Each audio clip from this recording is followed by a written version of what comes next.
அனைவருக்கும் வணக்கம். இது நண்பா பேசு. தமிழ்நாட்டில் தமிழக வெற்றி கழகம், அதாவது விஜய் அவர்களின் கட்சி ஆட்சியை பிடித்ததன் பிறகு சரியான வரவேற்பு மக்களிடையில் அப்படிங்கிறத எந்த விதமான மாற்றமும் இல்லை. அதிரடியான நடவடிக்கைகள் தவறு செய்பவர்கள் மீது பாய்கிறது.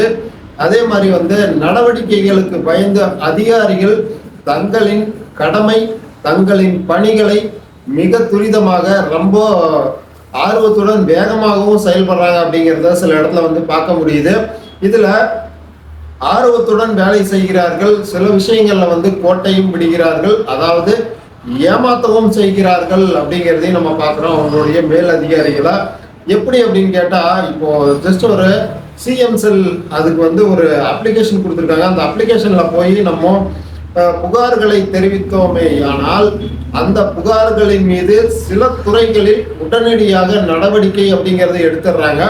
எல்லா துறையிலுமே நடவடிக்கை எடுக்கிறாங்க இல்லை அப்படிங்கிறது இல்லை. அந்த நடவடிக்கைகள் எப்படி எடுக்கிறாங்க அப்படிங்கிற விஷயத்த பார்த்தோம் அப்படின்னா, உதாரணத்திற்கு நான் ஒரு எலக்ட்ரிசிட்டி போர்டு அதுக்கு ஒரு மனுவை கொடுத்திருந்தேன். தொடர் மின்வெட்டு காரணமாக ஒரு பகுதியில் இந்த மாதிரி இருக்கு அப்படின்னு சொல்லிட்டு. ஏன் இந்த தொடர் மின்வெட்டு, எதனால, அதாவது அந்த இடத்துல மாற்றி அமைக்கப்பட்டது, இடம் கொஞ்சம் தள்ளி மாற்றி அமைக்கப்பட்டதன் பிறகாக ஹை வோல்டேஜ், லோ வோல்டேஜ் இந்த மாதிரி பிரச்சனைக்கு அடிக்கடி மின்வெட்டு அந்த பகுதியில் அந்த மின்மாற்றியில் துண்டிச்சுக்கிட்டே இருந்தாங்க அப்படிங்கிறதுக்காக ஒரு மனுவை கொடுத்திருந்தேன். நான் கொடுத்த மனு திருப்பூர் மாவட்டம் பல்லடம் ஜோனுக்கு இது உட்பட்டதாகும். அந்த ஜோன்ல என்ன பண்ணியிருந்தாரு ஒரு அதிகாரி அப்படின்னு பார்த்தீங்கன்னா, அவர் ரிப்ளையும் கொடுத்திருந்தாரு. ரிப்ளை கொடுக்கல அப்படின்லாம் சொல்ல முடியாது. ஆனா அந்த மனுவில் தெரிவிக்கப்பட்ட மின் துண்டிப்பின் காரணம் என்ன அப்படின்னு கேட்டோம்னா, இவர் என்ன சொல்றாருன்னா, அந்த மின்மாற்றி மாற்றி அமைக்கப்பட்டது நெடுஞ்சாலை துறையில இருந்ததை அவங்களுடைய அறிவுறுத்தலின் பேரில் அந்த இடத்துல இடையூறாக இருக்குன்னு சொல்லி பின்னாடி மாற்றி அமைச்சோம். உங்க கட்டடத்திற்கும் இந்த மின்மாற்றிக்கும் இடைவெளி இருக்கு அப்படிங்கிற மாதிரியான ஒரு பதிலை கொடுத்திருந்தார். இதற்கு இது பதில் இல்லையே அப்படிங்கிற மாதிரி தான் அந்த மனுவுக்கான பதில் அப்படிங்கிறத நான் பார்த்தேன். ரொம்ப வருத்தமாகவும் இருந்தது.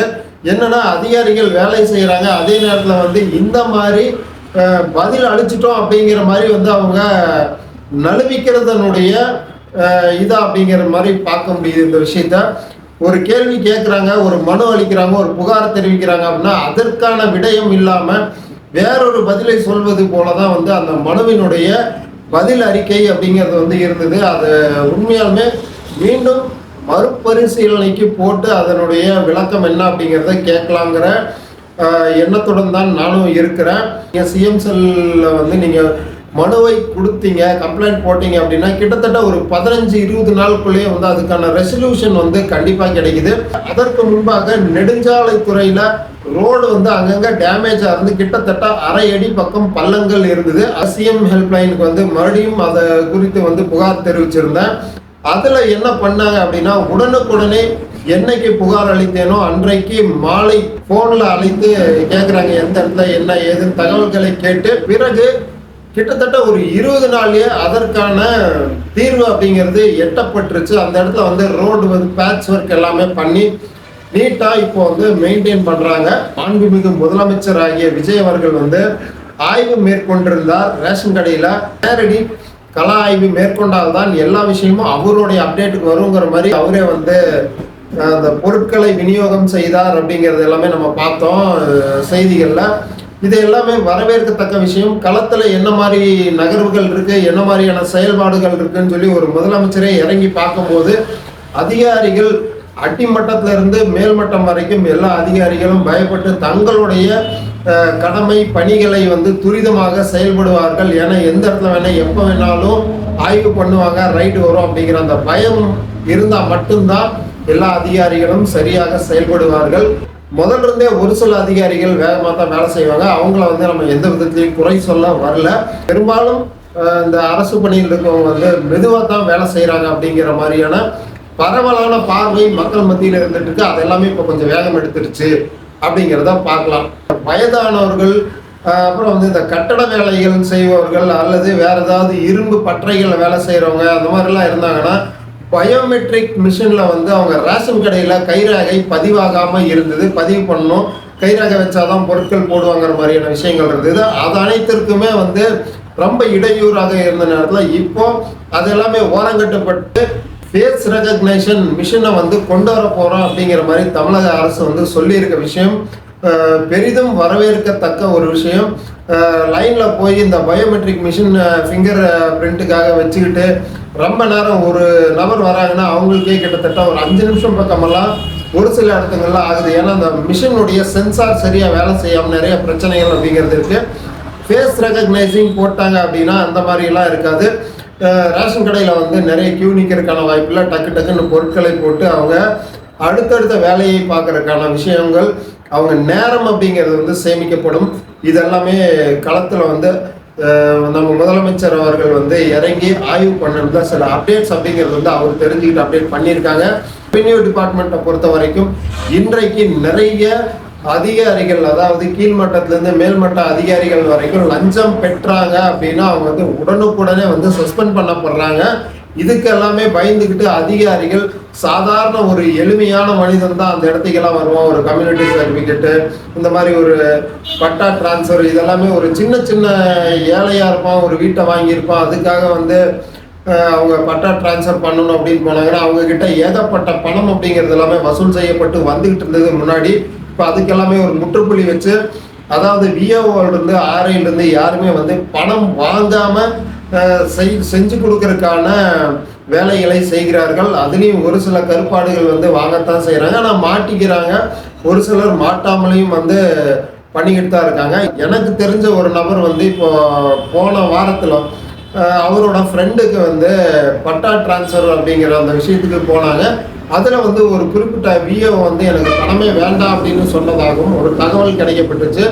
ஆனால் அந்த பட்டா டிரான்ஸ்ஃபர் செய்யறதுக்கு போன நபர் வந்து எனக்கு வேகமாக வேலையை முடிச்சு கொடுங்க அப்படின்னு சொல்லி, நான் உங்களுக்கு என்ன பணம் கொடுக்கணுமோ கொடுக்குறேன் அப்படின்னு சொல்லி அந்த அதிகாரியை என்கரேஜ் பண்ணுற மாதிரியான நபர்களும் இருக்கிறாங்க அப்படிங்கிற மாதிரி எனக்கு என் ஃப்ரெண்டு வந்து சொன்னார்.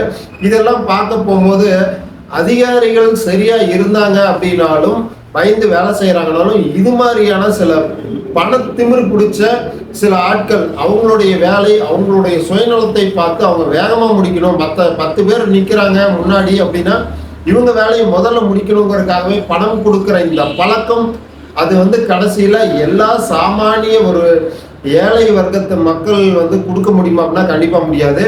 அவங்க எல்லாத்தையுமே வந்து கொடுக்க வைக்கிற அளவுக்கு அந்த அதிகாரிகளை இவங்க தான் வழிநடத்தி கொண்டு போகிறாங்க அப்படிங்கிறத நம்ம பார்க்குறோம். ஏன்னா ஒரு பணம் இருக்கவங்க கொடுக்குறாங்க அப்படின்னா பணம் இல்லாதவங்ககிட்டையும் வந்து அவங்க வாங்கி பழகிட்டாங்க அப்படின்னா எல்லாத்துக்கிட்டையுமே எந்த ஒரு பாகுபாடும் இன்றி கேட்க ஆரம்பிச்சிருவாங்க. இப்படித்தான் வந்து நாடு ஒன்றுக்காகாமல் போனது முதல்ல எல்லாமே. இப்போ அதெல்லாமே சரியாயிட்டு வர நேரத்தில் இது போன்ற ஒரு சில நபர்களால் வேலையை சரியாக செய்யக்கூடிய அதிகாரிகளை கூட கெடுக்கும் விதமாக சில நபர்கள் இருக்கத்தான் செய்கிறார்கள் அப்படிங்கிறது ஒரு வருத்தமான விஷயம் அப்படின்னு நம்ம பார்க்கலாம். நடவடிக்கைகள் மேற்கொண்டாங்க அப்படின்னா நல்லா இருக்கும். ஏன்னா பணம் கொடுக்கறதும் தப்பு, வாங்குறதும் தப்பு. பணம் கொடுப்பவர்கள் மீதும் சட்டம் வந்து கண்டிப்பா நடவடிக்கை எடுத்து சட்ட ரீதியாக அவங்கள வந்து தண்டனைக்கு உட்படுத்தினாங்க அப்படின்னா கண்டிப்பா வந்து அனைவரும் பயன்பெறுவார்கள். அனைத்து ஏழை எளிய மக்களுக்கான ஆட்சி அப்படின்னா தமிழக வெற்றி கழகம் மிக சிறந்த ஆட்சி அப்படிங்கிறதுக்கு இந்த ஒரு 2.5 மாதத்துக்குள்ளேயே அவங்க வந்து நிரூபிச்சிட்டாங்க. நம்ம முதல்வர் அவர்களுடைய செயல்பாடுகள் அனைத்தும் சூப்பர் அப்படின்னு தான் சொல்லணும். நான் வந்தா செய்வேன் அப்படின்னு சொன்னாரு. அந்த நம்பிக்கையை வந்து இன்னைக்கு அவர் காப்பாத்திட்டு இருக்கார் அப்படிங்கிற விஷயம் வந்து மக்கள் மத்தியில பரவலாக பேசப்படுது. கட்சி பாகுபாடின்றி அனைத்து மாற்று கட்சியினரும் வந்து இந்த தமிழக வெற்றி கழகத்துல வந்து இணையிற விஷயமும் நடந்துகிட்டு தான் இருக்கு தொடர்ச்சியாக. இதற்கு காரணம் என்னன்னா, மாற்று கட்சியிலிருந்து வர்றாங்க அப்படின்னா அவங்க ஏதோ ஒரு சுயநலத்திற்காகத்தான் வருவாங்க.